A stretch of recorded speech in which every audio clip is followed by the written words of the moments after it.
tomar en cuenta la importancia de la bioseguridad como una manera de evitar la propagación de estas infecciones intrahospitalarias. ¿Okay?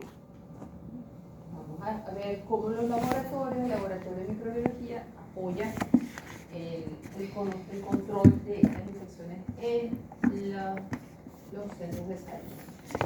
Miren esa lámina, lo que le ponen en rojo así gigantesco. Infecciones asociadas a la atención de salud, un problema de salud pública. Realmente es un problema de salud pública. Ellas aumentan la mortalidad y la movilidad de los pacientes que están hospitalizados, haciendo que tengan una estancia mucho más prolongada en la hospitalización, y eso genera costos muy altos para los estados, ¿no? Y hay un tema muy importante, que es el tema de la resistencia a los antibióticos. Ustedes se imaginen en un hospital cuántos antibióticos se recetan, se aplican a diario, de todo tipo, gran cantidad de diversidad. ¿Y qué hacen las bacterias en esos casos? Estudiamos cómo las bacterias generan resistencia y se pasan el dato así como ustedes cuando se pasan los exámenes, las preguntas de los exámenes igualito. Sobre todo cuando los exámenes eran en línea, que tenían esas redes que se pasaban. Bueno, así hacen las bacterias para transmitirse los factores de resistencia a los antibióticos.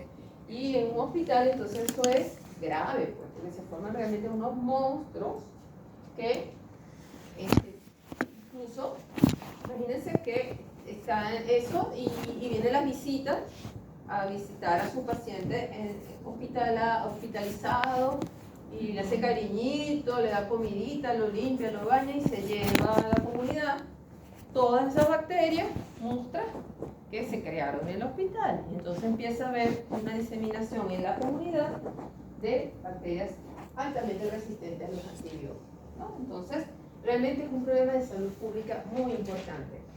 Y eso a nivel mundial, no solamente acá, es a nivel mundial. Por otro lado, la tasa de infección intrahospitalaria, o sea, el número de casos que se presenten en un hospital, es un índice de calidad.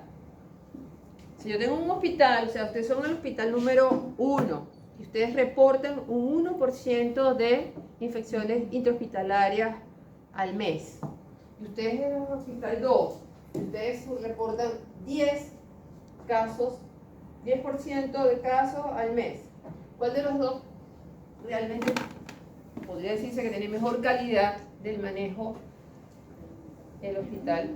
1. Mayor calidad porque están aplicando probablemente medidas de bioseguridad, hay más información, conocimientos, controles, para que el nivel de calidad, o sea, es muy importante.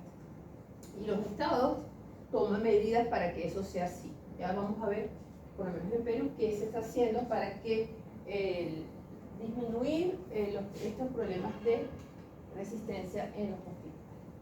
Esto ya lo hemos hablado, hoy lo vimos también cuando estudiamos la tuberculosis, la cantidad de resistencia a los antibióticos que se puede generar, y que eso es un problema que genera muertes a nivel mundial, y que es preferible, como yo les dije en una oportunidad, a lo mejor adquirir una infección por VIH y no por un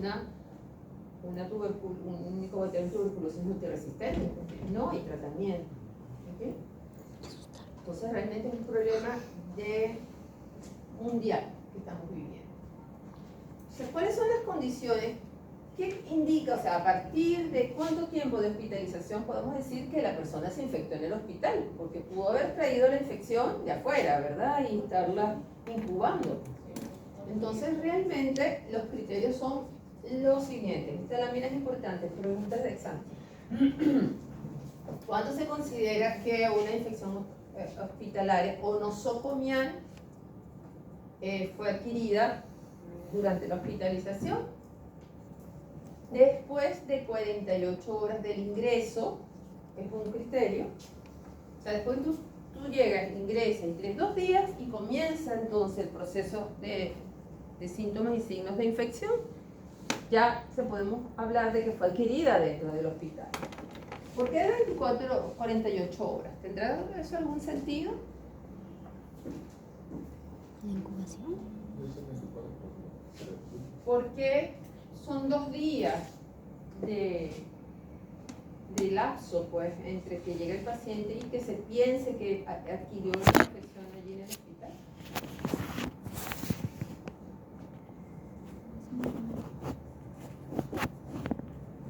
¿Qué es lo que hace que una enfermedad, desde el principio, desde que se adquiere la infección hasta que se presentan los síntomas, ¿cómo se llama ese periodo? Periodo de incubación. Entonces, en estos 2 días está dejando, por ejemplo, una infección bacteriana, ¿cuánto tiempo de incubación tiene? ¿Es rápida o es lenta? Es rápida. Entonces, con estas 48 horas, cubres que la persona no la haya traído, no se encontrará en un proceso de incubación al momento del ingreso. ¿Sí? Por eso es que antes de que un paciente entre a una hospitalización, tiene toda una revisión médica, tiene su historia y se sabe en qué condiciones entró el paciente. Porque eso es hasta un tema legal, ¿verdad? Porque se puede hacer demanda por negligencia médica en dado caso. Porque dice, yo entré sanita y salí peor de lo que entré. ¿Okay? Bueno, ni tan sanita, porque si no lo dicen. Ok, entonces tenemos eso, un criterio, es que se haya adquirido 48 horas después de la hospitalización y que los síntomas se presenten 3 días después del egreso. Porque tú puedes tener un proceso de incubación en el hospital, ¿verdad? La adquiriste en el hospital, está un proceso de incubación y a las 3 días en tu casa empiezas a tener síntomas. Eso quiere decir que lo más probable es que lo hayas adquirido ¿cuándo? 3 días antes. Y 3 días antes estabas en el hospital. Ok.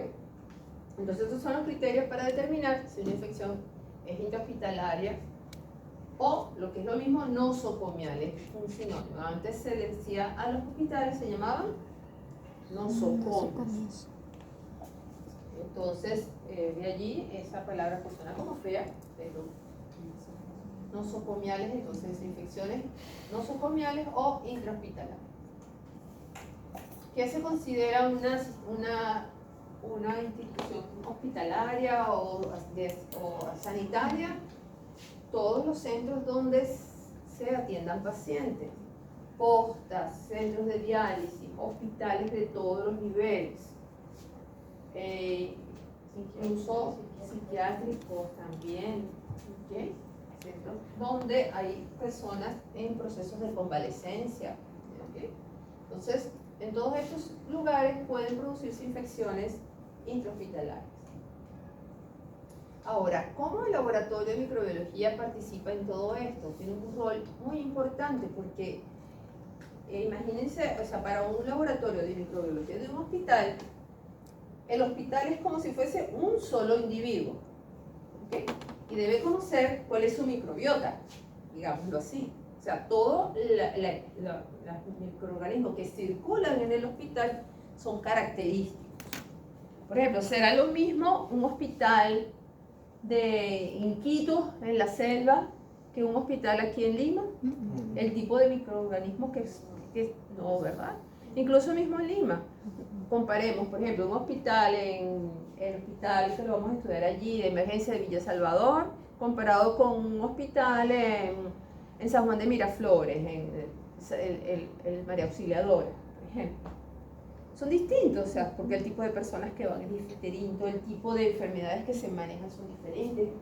¿Okay? Entonces, el laboratorio de microbiología de ese hospital debe conocer qué es lo que circula en su hospital. ¿Okay? Por supuesto, qué tipo de muestras llegan a ese laboratorio de microbiología a partir de los pacientes. Bueno, esto y más. Procesan hemocultivo, urocultivo, secreciones de cualquier tipo. Entonces, a partir del procesamiento de estas muestras es que el laboratorio conoce qué es lo que circula en el hospital. Esta lámina, ¿qué quiere decir? Que les llaman a ustedes los médicos a que interaccionen, conozcan es su laboratorio de microbiología del hospital, donde ustedes trabajan. El personal, sean amigos del personal de laboratorio. Yo no sé si recuerdan ustedes cuando comenzamos el curso que yo les decía que yo quería que ustedes se convirtieran en microbiólogos estas 16 semanas, pues que conocieran lo que ocurre dentro de un laboratorio, ¿no? Para lo que te pasó a ti, que tú no pensabas que un antibiograma fuese tan rápido, si se tardaban tanto. ¿Okay? Entonces, miren lo que dicen, les recomiendan que conozcan, contacten el laboratorio en la fase preanalítica. ¿Esa parte cuál es? ¿Cuál es la fase preanalítica? ¿Qué ocurre? ¿Qué hacemos en la fase preanalítica? La interacción entre la persona, antecedentes. ¿Y también qué se hace en ese momento? Recolección de muestras. La recolección de muestras. Entonces, si ustedes tienen dudas de cuál es la mejor forma de recolectar una muestra para ese laboratorio, ustedes simplemente llamen o van y se hacen presentar. Mire, yo soy la doctora tal, doctor tal, estoy de interno en tal lado y quiero hacer unas tomas de muestra de una secreción, un pie diabético, por ejemplo. ¿Cuál es la mejor forma? ¿Tienes medio de cultivo, medio de transporte? ¿Ves? Entonces, esa interacción te va a ti educar y va a hacer que la muestra sea perfecta y el laboratorio te va a conocer y entonces en esa post-analítica, olvídate que te van a agarrar y te llaman. Doctora, doctor, mire lo que encontré, o sea, antes de reportar la cosa. Porque hay una relación de ya personal entre el hospital y los médicos. ¿Okay? Entonces eso se le sugiere que lo haga. Miren los porcentajes de probabilidades de que una persona que entre hospitalizada termine con una infección asociada a esa hospitalización. Hablan en países en desarrollo, un 8.7% solo el hecho de hospitalizarse. Y en países, en países desarrollados, perdón, en países en desarrollo, ¿a cuánto sube? El doble. ¿Esto por qué será? Y si entras a UCI, te cuento. ¿Cuánto? 34. Ajá. ¿Eso por qué será? ¿Qué cosas estarán ahí influyendo? Medidas de salud, de saneamiento, disponibilidad de agua. Hay hospitales que no tienen ni agua. No tienen dónde lavarse las manos los médicos. O sea, les piden, nos exigen lavado de manos, pero ¿y dónde? ¿Sí? Entonces, esa simple carencia de estas medidas de bioseguridad básica hace que aumente la probabilidad de adquirir una infección hospitalaria.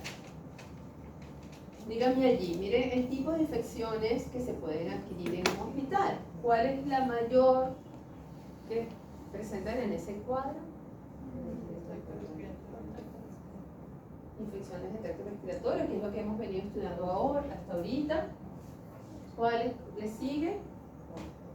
Aparte de las otras, infecciones quirúrgicas. Imagínense, es lo que yo les decía al principio. Yo he tenido estudiantes que dicen, ay no, yo no me gusta la microbiología, soy muy asqueroso, yo no quiero, no. Yo quiero ser neurocirujano. Yo, ¿tú quieres ser neurocirujano? Bien, bellísimo. Tienes que estudiar 20 años para ser neurocirujano. Tienes que ser súper inteligente, súper hábil y todo. ¿Y qué pasa cuando se te infecta la mejor cirugía de columna que hayas hecho en tu vida? ¿Dónde quedas? Aquí, terminas aquí. ¿Cierto? Entonces, hay que tener respeto a esto y sobre todo a nivel hospitalario porque, como les digo, no son cualquier bacteria la que genera esa infección, son unos monstruos así, ¿no?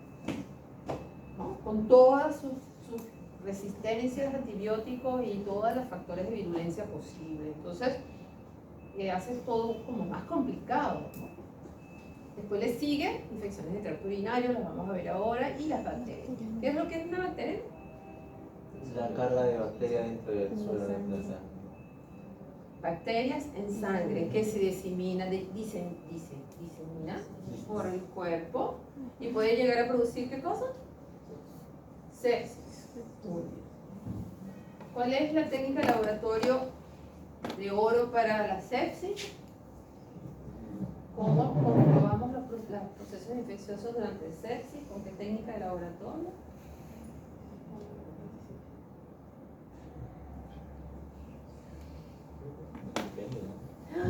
Es una de las cosas que tienen que llevarse si pasan microbiología. No pueden pasar microbiología sin saber eso. Fue preguntas de examen. ¿Con qué tú pruebas un proceso de bacteremia o de septicemia? ¿Con qué técnica de laboratorio? ¿Qué muestra usas? Sangre.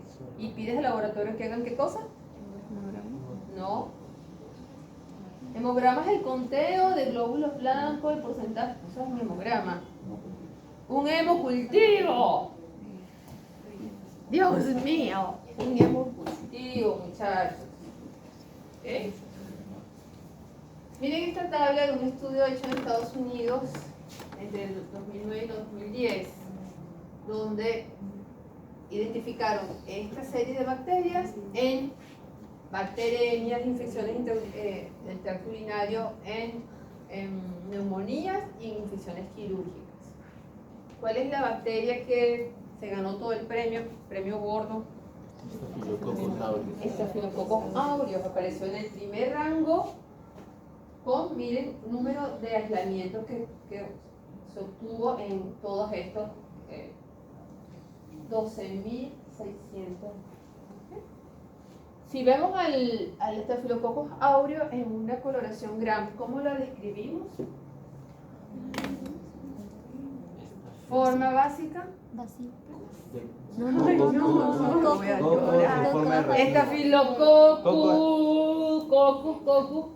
Cocos en forma de racimo. A ver, entonces, cocos. Gram. Gram negativo. Estafilococos es la más sencilla. O sea, mira, ustedes no pueden pasar microbiología sin saber estos bichitos que están aquí, cómo son. Los más comunes, los más importantes. Mira que estamos produciendo infecciones nosocomiales. A ver, Staphylococcus aureus. Mira, lo usamos aquí, hicimos Gram, ustedes hicieron Gram. ¿Cómo es Staphylococcus? Cocos, Gram positivos, dispuestos ¿en qué forma? Racimo. En forma irregular, en racimos de U. Y el Streptococcus pyogenes, que no está por aquí. Era negativo. Streptococcus pyogenes. Forma de coco, gran negativo. Coco, gran qué. Streptococcus pyogenes, no lo estudiaron para los exámenes. Negativo, dije. Y no son negativos, es un poco gran positivo. Dios, ¿merece o no merece pasar microbiología? ¿Sí o no? Streptococcus pyogenes, cocos gran positivos, dispuestos ¿en qué forma? En filas. En cadenas, estrepto, cadenas, muy bien. ¿Sí? ¿Y la Escherichia coli? ¿Cuál es el segundo más monstruo en ese estudio? Primera, forma básica. Siempre la forma básica. Bacilo, Gram negativo. Creo que lo pregunté esta mañana en clase. ¿Okay? ¿Y la Klebsiella pneumoniae? La Klebsiella pneumoniae también es una enterobacteria. ¿Es un cocos? Sí, es una enterobacteria parecida de la familia de los amiguitos de la Escherichia coli, bacilo, gran negativo. Y la Klebsiella tiene una gran cápsula.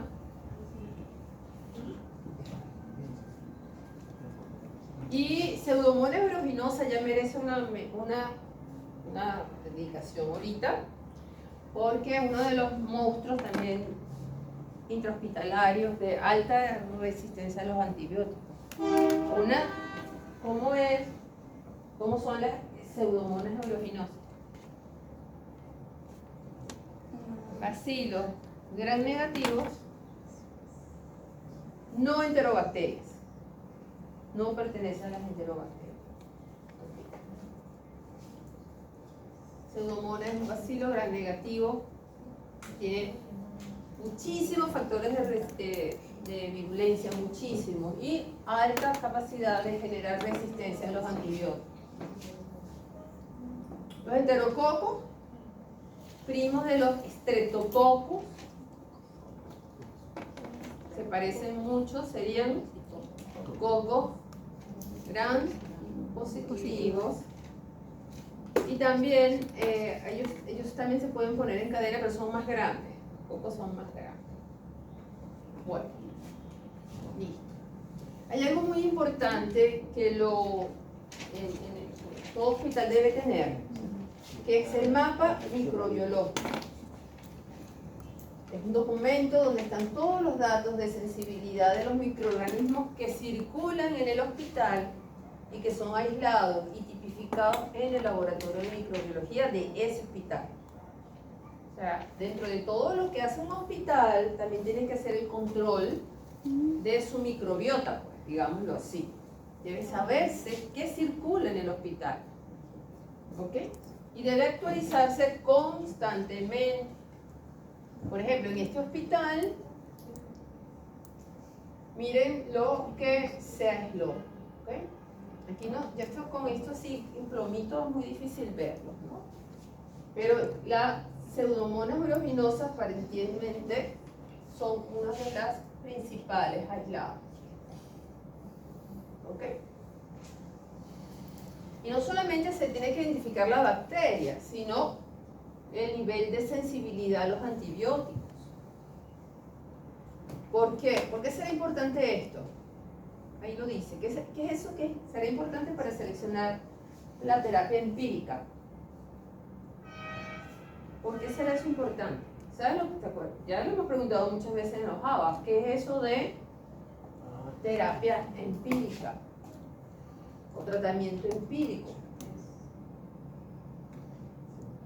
¿Qué es el tratamiento empírico? Una pregunta de ABA. Era como conocimientos que todos lo pusieron buenísimo. O sea, conocimientos que ya estaban prescritos, de que si no, hacer no algo que tú creías. No. Voy a echar para atrás los ABA y les voy a quitar un punto. Pregunta de ABA. ¿Qué es tratamiento empírico?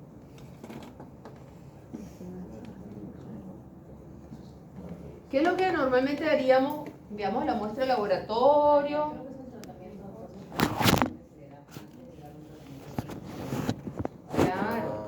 Claro, el tratamiento empírico quiere decir por práctica. O sea, la experiencia del médico, de tanto ver a esos pacientes que les funciona ese tratamiento, si el personal está en una condición que no puede esperar a que el laboratorio reporte los resultados, se hace un tratamiento empírico. Pero si sabemos que estamos hablando de una posible infección intrahospitalaria, el tratamiento empírico debe tomar en cuenta también esto, ¿o no? Si sabemos que la adquirió en el hospital, entonces, ¿qué antibiótico le pondríamos, por ejemplo? O sea, vamos a poner que esta cipro es esta y esta carbamazepina es esta última, ¿no? ¿Cuál, sabiendo ustedes que es una infección adquirida porque el paciente hacía 3 días que entró al hospital y entró por una apendicitis y empezó a tener problemas respiratorios y aparentemente tenía una neumonía?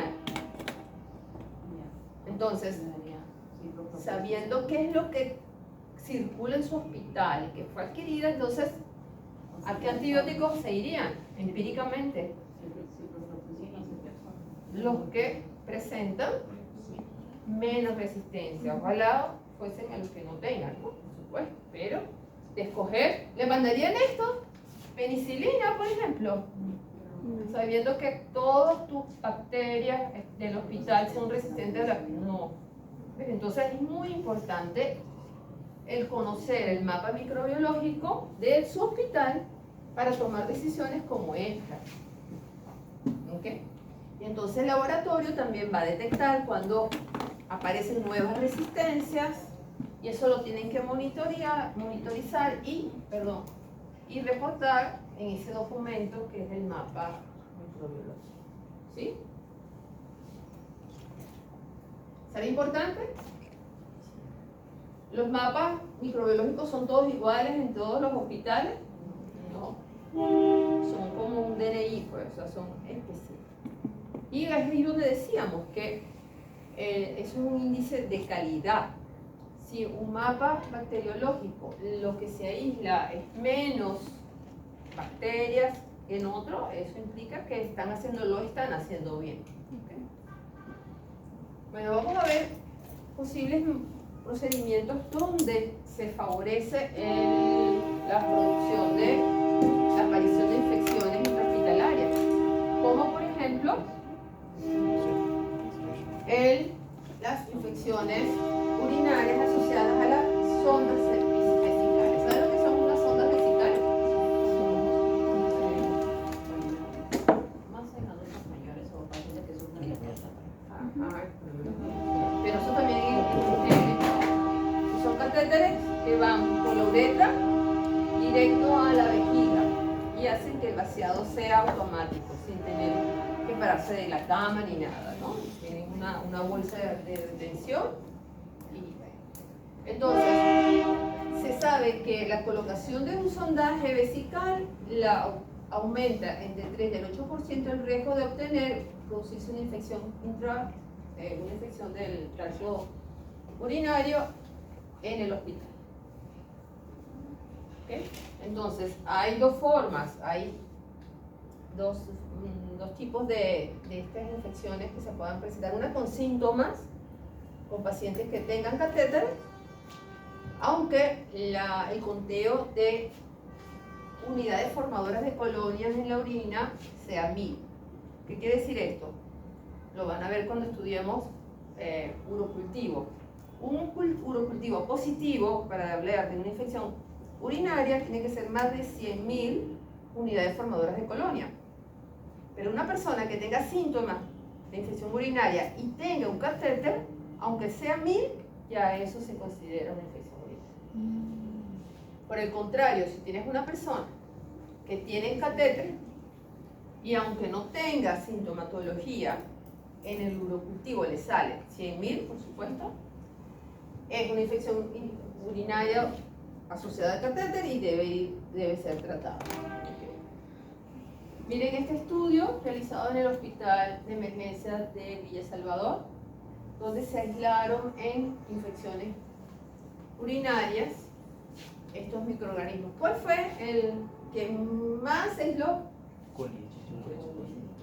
El Escherichia coli, tanto en hospitalización como en consulta externa. Cuando se hacen los estudios de sensibilidad a los antibióticos, ¿quién fue de ustedes que trabajó con Escherichia coli en un seminario y habló de las BLED positivas? Fueron ustedes, ¿verdad? ¿Quién fue que habló de BLED positivo en Escherichia coli? Ustedes, ¿no? ¿Qué era eso? ¿Recuerdan? ¿Qué era eso del BLED positivo?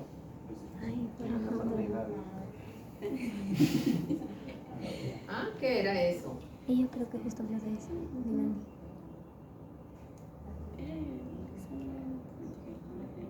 Tenía que ver con resistencia a los antibióticos. ¿Qué antibiótico?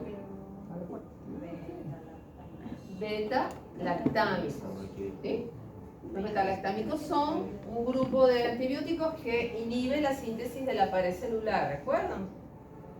Entonces, pero miren rápidamente porque quiero hacerlo rapidito para que tengan chance de hacer su vídeo con calma la chica.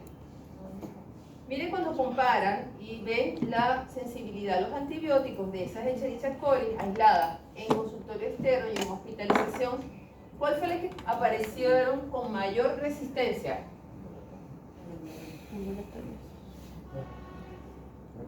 ¿Lo ven? ¿Están viendo todo? Laboratorio. Y eso tiene lógica, es casi como contraintuitivo, ¿no? ¿Qué esperaríamos nosotros? ¿Dónde deberíamos encontrar, todo lo que hemos venido hablando, ¿no? ¿Dónde deberíamos conseguir? En la hospitalización. ¿Y esto qué nos está diciendo? Que en la comunidad haya más bacterias resistentes que en el hospital. ¿Qué nos dice eso? ¿Qué está pasando en la comunidad?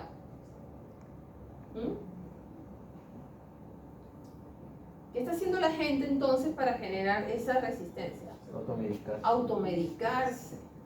Lo que hablamos el otro día, pues, ¿no? Que cualquiera va a la farmacia y a la cajera le dice, me duele esto, le dan un antibiótico como si fuese caramelo. ¿Sí? Entonces, bueno, pero esto es una alerta de lo que está pasando, ¿no? Esto a nivel de infecciones urinarias, pero entonces a nivel de neumonías ya estudiamos bastante todo lo que son infecciones respiratorias, ¿no? Entonces aquí nos están recordando que una infección intrahospitalaria se considera tal después de 48 horas de hospitalizado, ¿no? Entonces imagínense los procesos de manipulación que tiene un paciente con ventilación mecánica. Entonces, aquí y es una de las primeras causas de mortalidad intrahospitalaria, ¿no? Una persona con ventilación mecánica, esto lo que nos quiere decir es que, a ver chicas, no hagan que ventilar. Hospitalizar el otro. Pongan atención Porque se acá. hace automáticamente. Si en menos de 4 días de tener una ventilación mecánica, el tipo de bacterias que producen infecciones de neumonía son básicamente gram negativas. ¿Qué bacterias gram negativas podrían producir neumonía en el hospital? De las que hemos hablado ahorita. Ay, perdón, disculpa, gracias. Gram positiva, perdón. De temprano, gram positiva. Puede ser. Ah, muy bien, neumococos, ¿verdad? Porque el estreptococo neumonía es un gram positivo. ¿Cuál otro nivel intrahospitalario? Que la cosa cambia a nivel intrahospitalario, si recuerdan la clase pasada. ¿Qué otro gram positivo puede producir neumonías en el hospital? Estafilococos aureus. ¿Sí? ¿Se acuerdan que lo vimos en la clase pasada? Que les dijimos que cambiaba en las infecciones intrahospitalarias la causa de neumonía y se hacía más común el Staphylococcus aureus. Parecía como muy extraño, pero eso es lo que se ha estudiado, ¿no? Y cuando es más de 4 días, entonces gram negativos como Pseudomonas aeruginosa, Klebsiella pneumoniae, ¿sí? Factores de riesgo, bueno, aquí los tenemos ya, ¿no?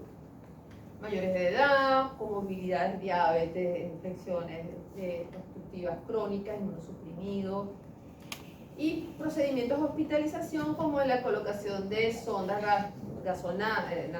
nasogástricas, intubaciones, cirugías, todo esto son factores de riesgo para adquirir una neumonía intrahospitalaria. ¿Cuáles son los agentes etiológicos más comúnmente asociados con esto? Klebsiella pneumoniae. ¿Qué tipo de bacteria es esta?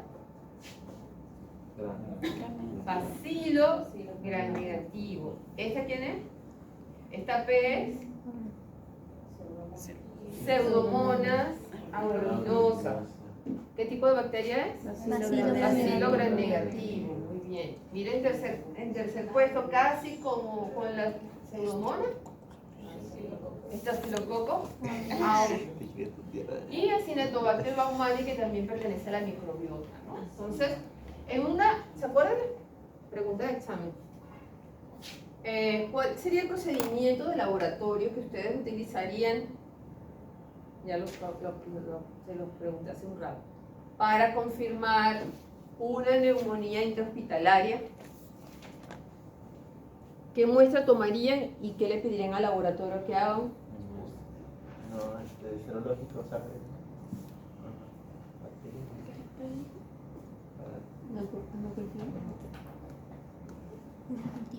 La misma pregunta, la misma respuesta. Hemocultivo. Y ahí está, pero es que ni leen, pues. hemocultivo. Y está lo dentro, ¿se acuerdan? de- La lista de casos clínicos en los que se podría usar un hemocultivo para confirmar casos. Neumonías intrahospitalarias, ahí la tenemos, ¿eh? Si no pueden obtenerse el esputo, porque el paciente no puede generar ese esputo, se aplican técnicas más invasivas como la broncoscopia para obtener aspirado, lavado bronquial y hacer entonces lo que sería el cultivo, Gram y todas las técnicas normales, ¿no? Para poder diagnosticar la causa de la neumonía. Entonces, este fue otro estudio que, miren, solamente en pseudomonas, en este estudio de neumonías, ¿cuál fue la que salió con mayor cantidad? ¿Qué bacteria apareció con mayor proporción? Pseudomonas oleaginosas, seguida por Klebsiella pneumoniae. Entonces, las mismas pseudomonas de este estudio le hicieron patrón de resistencia. Miren la resistencia de esas pseudomonas causantes de neumonía intrahospitalaria.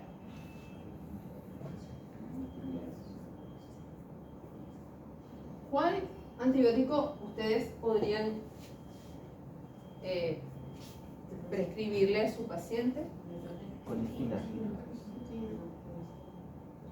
Colistina. Bueno, pero para que le dé la colistina tienen que pasar por todo un protocolo, porque esa colistina la tiene el director del hospital bajo llave. ¿Por qué será eso?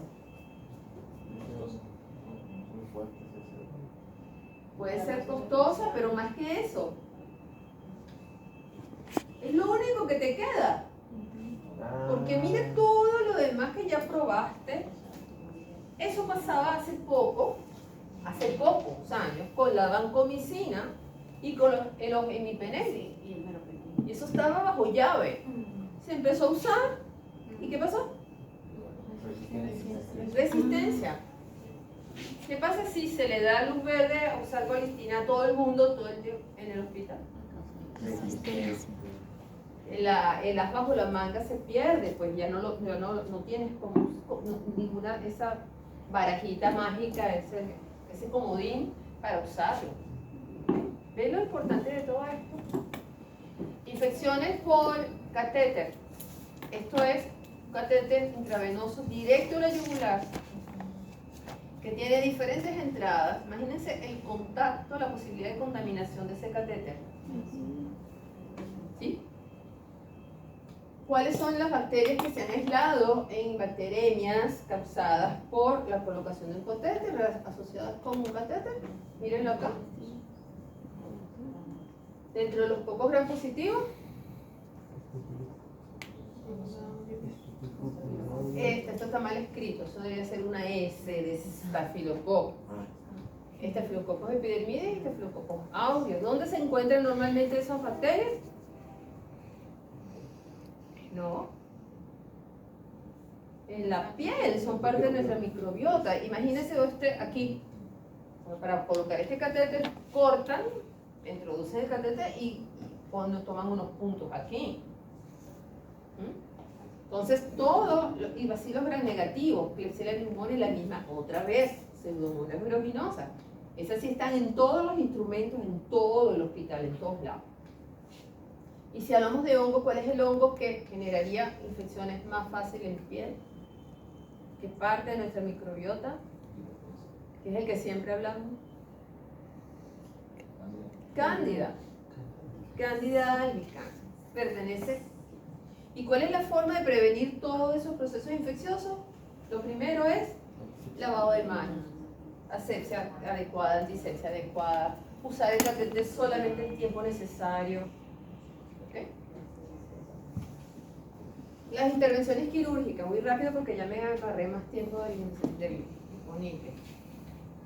Infecciones quirúrgicas, por supuesto, eso se hace dentro del hospital, la posibilidad de que se infecten intrahospitalariamente todas, y se toma 30 días después del egreso para considerar que una infección haya sido adquirida en el hospital después de una cirugía, 30 días.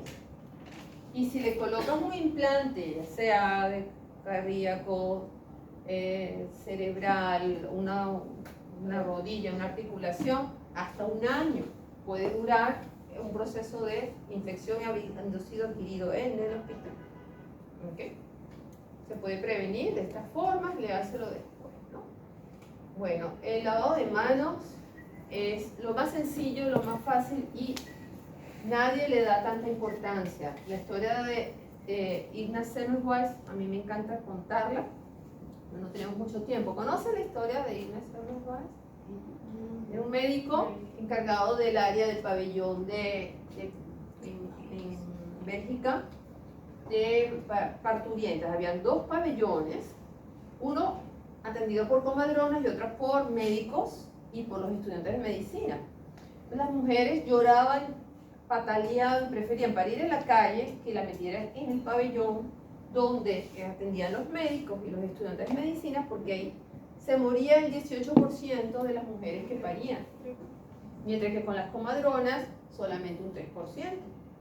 Él le parecía esto demasiado loco, empezó a darse cuenta y ver, comparar, y se vio que las comadronas se lavaban las manos antes de atender a sus pacientes, y los médicos y los estudiantes venían directo de la morgue a atender a las mujeres que iban a parir.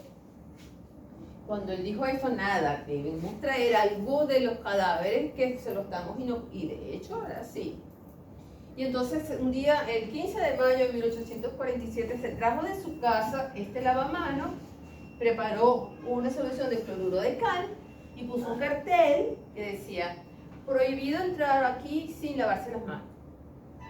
Eso fue un escándalo en el hospital, porque los médicos decían: yo, ¿por qué me tengo que lavar? En esa época no se usaba mandil, no había bioseguridad de nada, 1800. Entonces, después de mucho luchar, porque ese hombre sufrió muchísimo por esto, terminó loco, murió en un manicomio, sí. Logró que se lavaran las manos los médicos, sus colegas y sus estudiantes, y la mortalidad pasó de 18 al 1%. Comprobó que sí era verdad, porque el lavado de manos era vida, ¿sí? Lo pudo demostrar. Léanse su historia, que es muy interesante, ¿no? Entonces el uso de bioseguridad es muy importante, no es cosa de menos. ¿Qué hacen los estados para manejar todo este tema de la resistencia a los antibióticos? Bueno, existe, en Perú, por ejemplo, el programa de optimización de antibióticos llamado PROA viene en una resolución donde se regula pues, el manejo y venta y uso de los antibióticos, y piden que cada hospital tenga un control de cuáles son los antibióticos que utiliza. Entonces, cada hospital, según su nivel de competencia, tiene un flujograma donde se distribuye, se controla el uso de los antibióticos. Entonces, por ejemplo, aquí el médico tratante se lo pasa al médico farmacéutico, él pide autorización al médico infectólogo, el infectólogo lo aprueba, es que la farmacia lo va a entregar. Si no, lo vuelve con sugerencia, lo cambia hasta que puede llegar al uso del paciente. Es una forma de que la colistina no la estén entregándola a todo el mundo. Me explican que esta es la primera abuelita que sobrevivió del COVID, y bueno, es un ejemplo del buen manejo del equipo médico y que el manejo en un hospital es sumamente importante. Les dejo esto para después, para darle chance a sus compañeros, ¿sí? Lo ven después. Y aquí tienen su ABA 8, les debo su ABA 6, 7 de esta semana. Me pongo al día pronto. Entonces, vamos a darle oportunidad a Melanie y a Andrea a presentar su guión. Vengan, chicas.